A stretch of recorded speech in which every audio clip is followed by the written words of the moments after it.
জমিন থেকে ইচ্ছা করো না, তোমরা করতে চাও না। আর জেনে রাখো সাল্লাম সত্য বলেছে। আসসালামু আলাইকুম ওয়া রাহমাতুল্লাহি ওয়া বারাকাতুহু। প্রদীপ চক্রবর্তী, কাব্যতীর্থ, লক্ষ্মীনারায়ণ আখড়া, দেওভোগ।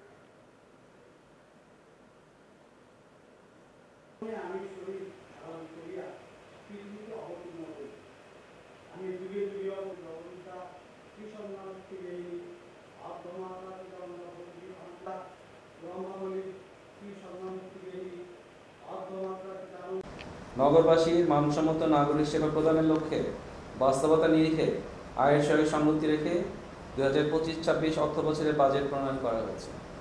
আমি নারায়ণগঞ্জ সিটি কর্পোরেশনের 2025-26 অর্থ বছরের জন্য মোট 775,33,78,158 টাকার বাজেট ঘোষণা করছি। ধন্যবাদ। 25-26 অর্থ বছরের বাজেটে অতিরিক্ত করারোপ না করে নতুন রাজস্ব খাত সৃষ্টি এবং বিদ্যমান খাতসমূহকে তদারকির মাধ্যমে রাজস্ব আয় বৃদ্ধির উদ্যোগ গ্রহণ করা হয়েছে।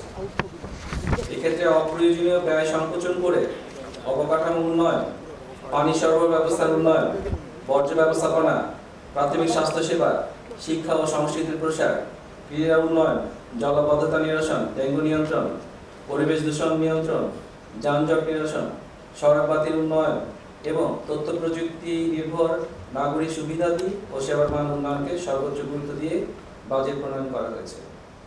নারায়ণগঞ্জ সিটি কর্পোরেশন পরিচালনা কমিটি নবম সভায় নারায়ণগঞ্জ সিটি কর্পোরেশনের 2025-26 অর্থ বছরের 775,33,78,158 টাকার বাজেট অনুমোদন করেছে। 2024-25 অর্থ বছরের নারায়ণগঞ্জ সিটি কর্পোরেশনের সংশোধিত বাজেটের পরিমাণ ছিল 544,29,03,796 টাকা। নারায়ণগঞ্জ সিটি কর্পোরেশনের রাজস্ব আয় বৃদ্ধির লক্ষ্যে 25-26 অর্থ বছরের সুনির্দিষ্ট পরিকল্পনা গ্রহণ করা হয়েছে। কর হার বৃদ্ধি না করে করের ব্যাপ্তি এবং রাজস্বের নতুন খাত সৃজনের উদ্যোগ গ্রহণ করা হয়েছে।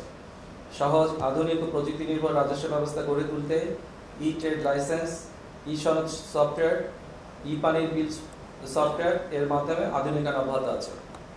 রাজস্ব আয় বৃদ্ধির লক্ষ্যে পঞ্চবার্ষিকী অ্যাসেসমেন্ট কার্যক্রম চলমান রয়েছে এবং বিদ্যমান আবাসিক ও বাণিজ্যিক স্থাপনার কর পুনর্যাচাই করার উদ্যোগ গ্রহণ করা হয়েছে।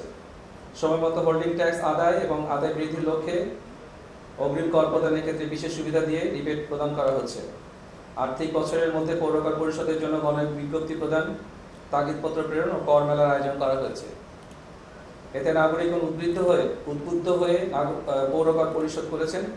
এ সত্ত্বেও সম্মানিত অনেক পৌর করদাতা সময়মতো কর পরিশোধ না করে কাঙ্ক্ষিত লক্ষ্যমাত্রা অর্জন করা সম্ভব হয়নি। পৌরকর আদায় সন্তোষজনক না হলে নগরবাসীকে কাঙ্ক্ষিত সেবা প্রদান করা সম্ভব হবে না। এছাড়া পৌরকর আদায়ের উপর ভিত্তি করে উন্নয়ন সহযোগী প্রতিষ্ঠানসমূহ উন্নয়ন কাজে বিনিয়োগ করে থাকে। যে সকল সম্মানিত নাগরিকগণ অদ্যাবধি পৌরকর পরিশোধ করেননি, উন্নয়নের স্বার্থে সে সকল নাগরিকদের পৌরকর পরিশোধের জন্য বিনীত অনুরোধ করছি। আমি সেই সাথে যারা সময়মতো পৌরকর পরিশোধ করেছেন তাদেরকে আন্তরিক অভিবাদন ও ধন্যবাদ জ্ঞাপন করছি। 2024-25 অর্থ বছরের অনুমোদিত বাজেটে মোট রাজস্ব আদায়ের লক্ষ্যমাত্রা নির্ধারণ করা হয়েছিল 163,38,370 টাকা। এর বিপরীতে প্রকৃত রাজস্ব আদায় হয়েছে 135,12,46,182 টাকা। আদায়ের হার 82.81%। উক্ত 135,12,46,182 টাকার মধ্যে কর বাবদ আদায় 79,83,25,577 টাকা, অনুদান 1,14,60,000 টাকা, অন্যান্য রাজস্ব বাবদ আদায় 54,14,60,605 টাকা। 2025-26 অর্থ বছরের বাজেটে রাজস্ব খাতে আয় প্রস্তাব করা হয়েছে 214,54,92,912 টাকা। নারায়ণগঞ্জবাসীর বহু প্রতীক্ষিত যা নগরবাসীকে নগরের দুপ্রান্তের জনগোষ্ঠীকে পানাপাড়ের দীর্ঘদিন আকাঙ্ক্ষা পূরণ করবে এবং জনজীবনের স্বস্তি ও যোগাযোগ ব্যবস্থার উন্নয়নে অবদান রাখবে। সরকারি থোক ও বিশেষ বরাদ্দের আওতায় 2024-25 অর্থ বছরে 45,42,00,000 টাকা বরাদ্দ পাওয়া গেছে। উক্ত বরাদ্দের আওতায় 27টি ওয়ার্ডে অগ্রাধিকার ভিত্তিতে 9.6 কিলোমিটার আরসিসি রাস্তা, 5.9 kilometre RCC drain, 3.8 kilometre BC road ও পানি সরবরাহ ব্যবস্থার উন্নয়নের কাজ চলমান রয়েছে। বর্জ্য ব্যবস্থাপনার জন্য 6টি যানবাহন ও প্রকৌশল যন্ত্রপাতি ক্রয় প্রক্রিয়াধীন আছে। এছাড়া নারায়ণগঞ্জ নগরীর পশ্চিমাংশের জলাবদ্ধতা নিরসনকল্পে কালিয়ানী ও কাশীপুর খাল পুনঃখননের কার্যক্রম চলমান আছে। ইতোমধ্যে নারায়ণগঞ্জ সিটি কর্পোরেশন জেলা প্রশাসনের সহায়তায় খালের সীমানা নির্ধারণ কাজ শুরু করেছে। সুষম এছাড়া পানি বিদ্যমান সংকট মোকাবেলায় মোট 30টি গভীর নলকূপ স্থাপন করা হবে। ইতোমধ্যে 20টি গভীর নলকূপ স্থাপনের টেন্ডার কার্যক্রম চলমান আছে।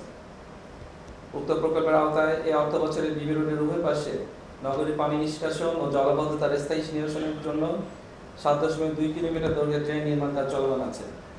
এই ড্রেনের নির্মাণ কাজ সম্পন্ন হলে বিবি রোডের পশ্চিম পাশে গলাচিপা, মাছদায়, দেওভোগ, আল্লামা ইকবাল রোড, জামতলা এলাকার জলাবদ্ধতা মুক্ত হবে। এই নির্মাণ কাজ চলাকালীন নগরবাসীর সাময়িক অসুবিধার জন্য আমি আন্তরিকভাবে দুঃখ প্রকাশ করছি। ড্রেনের কাজ নির্মাণ সম্পন্ন হলে নগরবাসী দীর্ঘ মেয়াদে এর সুফল ভোগ করবে। এই প্রকল্পের আওতায় 2024-25 অর্থ বছরে 8 কোটি 18 লক্ষ টাকা ব্যয় হয়েছে। 2025-26 অর্থ বছরের বাজেটে আরও 90 কোটি টাকার সংস্থান আছে। শীঘ্রই এই প্রকল্পের কাজ শুরু হবে। জুলাই-আগস্ট 2024 গণঅভ্যুত্থানে নারায়ণগঞ্জ সিটি কর্পোরেশনের আওতাধীন এলাকায় শহীদদের আত্মত্যাগের স্থানে তাদের নামখচিত 34টি স্ট্রিট মেমোরি স্ট্যাম্প স্থাপনের কাজ চলমান আছে। ইতিমধ্যে 15টি স্ট্রিট মেমোরি স্ট্যাম্প স্থাপনের কাজ সম্পন্ন হয়েছে এবং 7টি কাজ চলমান আছে। এছাড়া বিভিন্ন কবরস্থানে 4টি কবর সংরক্ষণ সহ উন্নয়ন কাজ চলমান আছে।